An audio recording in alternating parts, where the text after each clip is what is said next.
हरे कृष्णा। भगवद गीता अध्याय 3 श्लोक नंबर 35।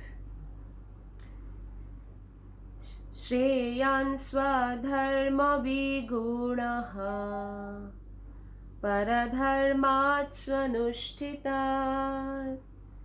स्वधर्मे निधनं श्रेयः परधर्मो भयावहः। श्रेयान् स्वधर्मो विगुणः परधर्मात् स्वनुष्ठितात् स्वधर्मे निधनं श्रेयः परधर्मो भयावहः।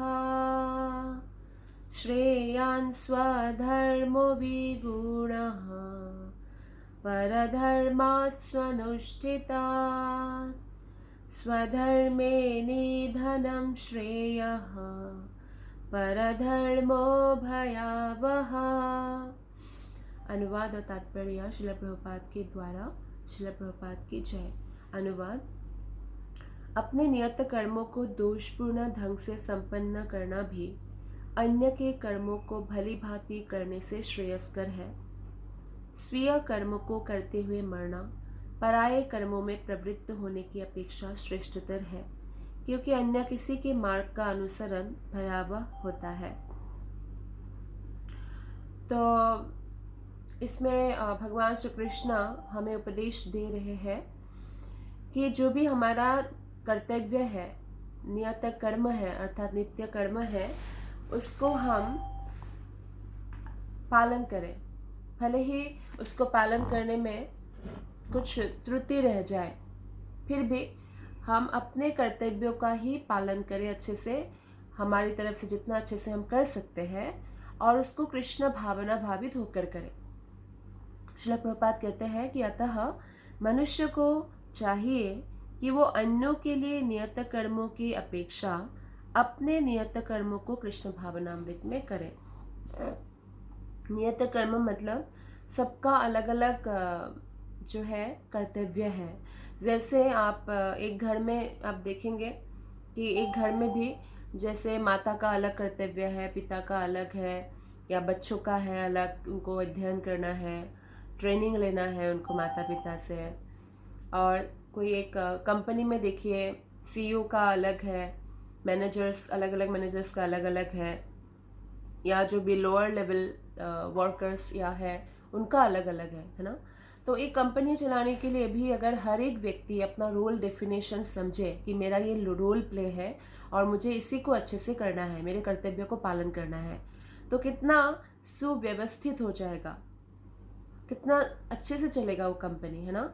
तो इस प्रकार से समाज में भी होता है, अलग अलग वर्ण और अलग अलग आश्रम होता है। अलग अलग वर्ण का अर्थ है जैसे ब्राह्मण, क्षत्रिय, वैश्य, शूद्र। तो ये चारों ही समाज को सुचारू रूप से परिचालित करने के लिए है। जैसे कोई भी एक दूसरे एक भी उसमें से या दूसरा भी उसमें से जो है नहीं होगा तो समाज में जैसे मान लीजिए शूद्र नहीं है तो शूद्र का कार्य किसी और को करना पड़ेगा। जैसे समाज का सर माना गया है अर्थात हेड यानी ब्रेन माना गया है ब्राह्मण को, क्योंकि ब्राह्मण जो है जो कर्म से ब्राह्मण है, जो भक्ति योग का अभ्यास कर रहे हैं, आध्यात्मिक पथ में चल रहे हैं दृढ़ता पूर्वक, और शास्त्रों का अध्ययन कर रहे हैं और शास्त्रों के आधार पर लोगों को मार्ग निर्देशना दे सकते हैं, तो वो ब्राह्मण है जो बुद्धि से जो है चलते हैं। और वो बुद्धि क्या है, वो कृष्ण में समर्पित बुद्धि है, तो ब्राह्मण है। और क्षत्रियों को बाजू के साथ जो है तुलना किया गया है, क्योंकि क्षत्रिय जो है वो देश चलाते हैं, और देश में कोई शत्रु आक्रमण करे तो क्षत्रिय जो है सेना लोग जाके, आर्मी लोग जाकर लड़ाई करते हैं, देश की रक्षा करते हैं। तो क्षत्रिय लोग जो है ब्राह्मण, वैश्य और शूद्र का भी रक्षा करते हैं। और वैश्य लोग हैं जो कृषि पालन करते हैं, गो पालन करते हैं और बिजनेस करते हैं, और शूद्र लोग हैं जो इन तीनों वर्ग की सेवा करते हैं। तो ये चारों ही वर्ण बहुत इम्पोर्टेंट है। सब लोग अगर अपना अपना कर्तव्य अच्छे से पालन करें तो क्या होगा, बहुत सुचारू रूप से वो समाज परिचालित होगी। और यहाँ पे आश्रम भी है, जैसे ब्रह्मचारी आश्रम, गृहस्थ आश्रम, वानप्रस्थ आश्रम, संन्यास आश्रम। तो गृहस्थ को तीनों आश्रमों की देखभाल करनी होती है, क्योंकि गृहस्थ ही सिर्फ कमाते हैं, बाकी आश्रम में कमाया नहीं जाता। तो इस प्रकार से नियत कर्मों को करना सभी के लिए बहुत इम्पॉर्टेंट है, कर्तव्य को अच्छे से पालन करना, अपने कर्तव्य को। लेकिन जो भी कार्य करे वो अपने कृष्ण भावना भावित होकर करे, तभी उनको लाभ होगा। तो भौतिक दृष्टि से नियत कर्म मनुष्य की मनोवैज्ञानिक दशा के अनुसार भौतिक प्रकृति के गुणों के अधीन आदिष्ट कर्म है। अर्थात भौतिक दृष्टि से जैसे जो लोग व्यक्ति सतोगुणी है वो ब्राह्मण, जो व्यक्ति रजोगुणी है वो क्षत्रिय, जो तमोगुण और रजोगुण का मिक्सचर है वो वैश्य, और जो नितांत तमोगुणी है वो शूद्र। तो ये प्रकृति के गुणों के अधीन आदिष्ट कर्म के बारे में बताया गया है, भौतिक दृष्टि से जो नियत कर्म है। आध्यात्मिक कर्म गुरु द्वारा कृष्ण की दिव्य सेवा के लिए आदेशित होते हैं। तो हम आत्मा है, लेकिन हमने अपने भौतिक शरीर धारण किया हुआ है। तो हमारा दो प्रकार के जो है स्वधर्म हुआ। एक तो हम आत्मा से रिलेटेड जो हमारा कर्म है, आध्यात्मिक कर्म, जो आध्यात्मिक गुरु, जो प्रामाणिक वैष्णव, जो आध्यात्मिक गुरु है, उनके द्वारा निर्देशित होता है, और उनके आदेश का पालन करके हमें भक्ति में प्रगति करना होता है और अपने आप को ट्रेन करना होता है। और दूसरा है जो शरीर से रिलेटेड कर्तव्य होता है। किंतु चाहे भौतिक कर्म हो या आध्यात्मिक कर्म, मनुष्य को मृत्यु पर्यंत अपने नियत कर्मों में दृढ़ रहना चाहिए। तो अपने नित्य कर्म उनको करते रहना चाहिए। अन्य के निर्धारित कर्मों का अनुकरण नहीं करना चाहिए। अगर वो अनुकरण करने जाएंगे तो ठीक नहीं है। जो दूसरा उनको निर्धारित करे, जो उनके कर्तव्य से बाहर है, और दूसरों का कर्म कर रहे हैं लेकिन खुद का कर्तव्य पालन नहीं कर रहे हैं। तो आध्यात्मिक तथा भौतिक स्तरों पर ये कर्म भिन्न भिन्न हो सकते हैं, किंतु कर्ता के लिए किसी प्रामाणिक निर्देशन का पालन का सिद्धांत उत्तम होगा। अर्थात कर्ता मतलब हम लोग, जैसे हम लोगों को कुछ कर्म करना है, और ऐसे भी मनुष्य शरीर जो है कर्म शरीर है। तो हमारे लिए क्या सबसे उत्तम होगा कि हम शास्त्रों के अनुसार कार्य करें, भले ही वो जो हमारा भौतिक निर्दिष्ट कर्तव्य हो या आध्यात्मिक। तो ये हमारा जो है शास्त्रों के अनुसार हो। और कृष्ण जो अर्जुन को उपदेश दे रहे हैं कि युद्ध करते समय भी कृष्ण भावना भावित होकर युद्ध करें। अब आपको पता है कि युद्ध में किसी भी साइड से कोई भी बाण आ सकता है, और मान लीजिए जिसके साथ लड़ रहे हैं थोड़ा सा भी मन इधर उधर हो जाए, तो ध्यान इधर उधर हो जाए तो वो मर सकते हैं। लेकिन उस सिचुएशन में भी कृष्ण कह रहे हैं अगर अर्जुन को कि आप मेरा स्मरण करते हुए युद्ध करो। तो इसका अर्थ है कि हम लोग जो एक जीवन युद्ध जी रहे हैं डे टू डे लाइफ में, जो हमारा कर्तव्य हम पालन करने में बहुत सारी परेशानियां भी आती है, तो यानी उसको करते हुए भी हमें कृष्ण भावना भावित होकर करना चाहिए, कृष्ण की स्मरण करते हुए करना चाहिए। और जय और पराजय की चिंता नहीं करना चाहिए, और सुख और दुख में अविचलित रहकर हमेशा अपने कर्तव्य को कृष्ण भावना भावित होकर करना चाहिए। यही उपदेश कृष्ण देते हैं। तो यही उत्तम होगा। जब मनुष्य प्रकृति के गुणों के वशीभूत हो तो उसे उस विशेष अवस्था के लिए नियमों का पालन करना चाहिए, उसे अन्यों का अनुकरण नहीं करना चाहिए। तो जब तक हम तीनों गुणों के अधीन है, तीनों गुणों के अधीन जो है उनको बद्ध आत्मा कहते हैं, और जो तीनों गुणों से मुक्त है उनको मुक्त आत्मा कहते हैं। तो इस भौतिक संसार पे दोनों प्रकार के लोग हैं। कोई बद्ध आत्माएं हैं, कोई मुक्त आत्माएं हैं। मुक्त आत्माएं वो है जो पूर्णतः कृष्ण के प्रति शरणागत है और तीनों गुणों से ऊपर उठ चुके हैं। उनका एकमात्र जो निर्दिष्ट कर्तव्य रह जाता है वो कृष्ण की सेवा। और जो बद्ध आत्माएं हैं वो सत्वगुण या तो रजोगुण या तमोगुण के बंधन में रहते हैं। तो अगर वो बंधन में है तो उनका जो कर्तव्य है, नियत कर्तव्य है, उसका उनको सही तरह से पालन करना है कृष्ण भावना भावित होकर। लेकिन उनको कभी भी दूसरों का अनुकरण नहीं करना चाहिए। अनुकरण मतलब कॉपी करना। कॉपी करने से क्या होता है, पतन होता है। हमें शास्त्रों के आदेशों का पालन करना है। लेकिन जैसे उदाहरणार्थ प्रभुपाद कहते हैं, सतोगुणी ब्राह्मण कभी हिंसक नहीं होता, किंतु रजोगुणी क्षत्रिय को हिंसक होने की अनुमति है। तो जैसे हम देखेंगे शास्त्रों का ना भिन्न भिन्न जो वर्ण है उसके लिए आदेश अलग है। जैसे जो एक ब्राह्मण है वो हिंसक नहीं बन सकते हैं। अगर वो हिंसा करेंगे तो क्या होगा, उनको पाप लगेगा ना। लेकिन क्षत्रिय हिंसक बन सकते हैं कब, जब देश की रक्षा की बात आती है, या ब्राह्मण क्षत्रिय वैश्य शूद्र जो है उनकी रक्षा करने की बारी आती है। तो इस प्रकार हम देखते हैं कि दोनों वर्ण के अलग अलग कर्तव्य है।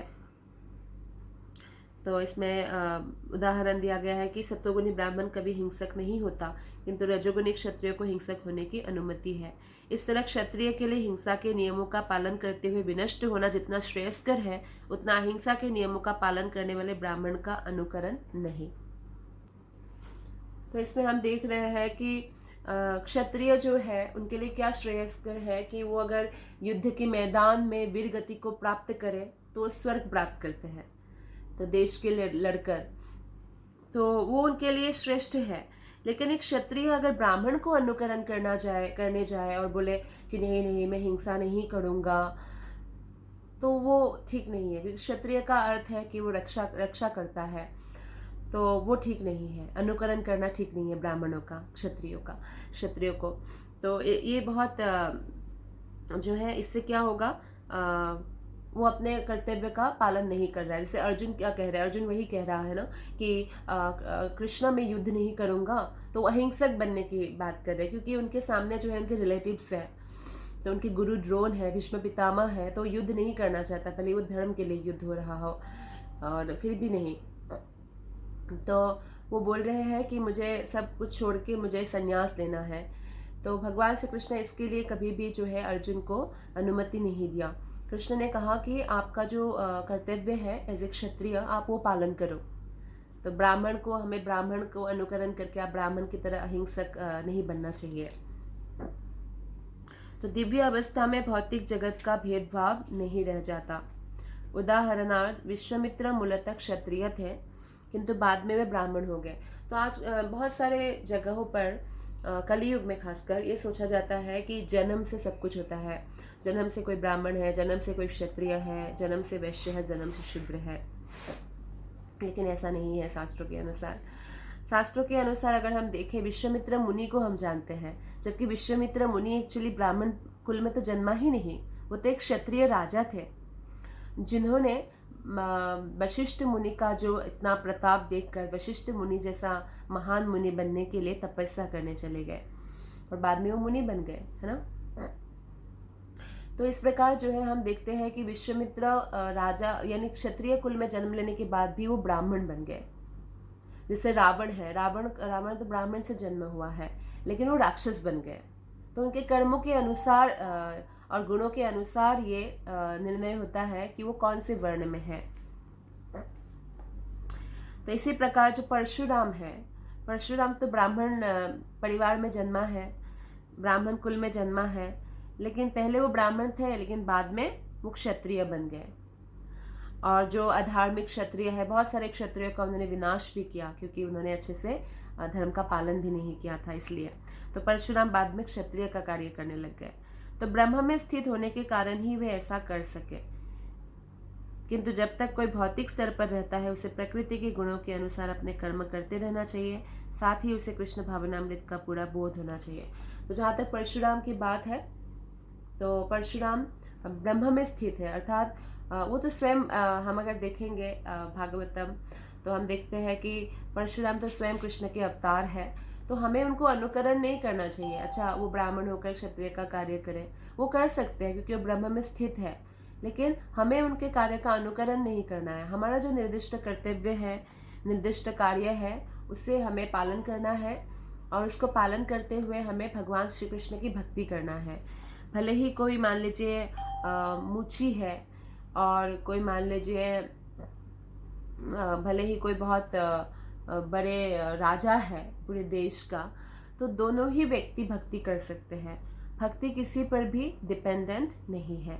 तो भगवान श्री कृष्ण की सेवा और कृष्ण के भक्तों की सेवा जो है, ये हमारा जीवन का जो है होना चाहिए एक लक्ष्य, जिससे हम अपने परम लक्ष्य तक पहुंच पाए, यानी कृष्ण प्रेम। और इस प्रकार जब हम अपने नियत कर्तव्य यानी भौतिक स्तर पर भी जो हमारा नियत कर्तव्य है उसमें हम स्थिर रहेंगे और साथ ही साथ कृष्ण भक्ति करेंगे, तो इससे क्या होगा, इससे हम एवरी डे, हर दिन भगवान की भक्ति में प्रगति करेंगे। धन्यवाद। हरे कृष्ण।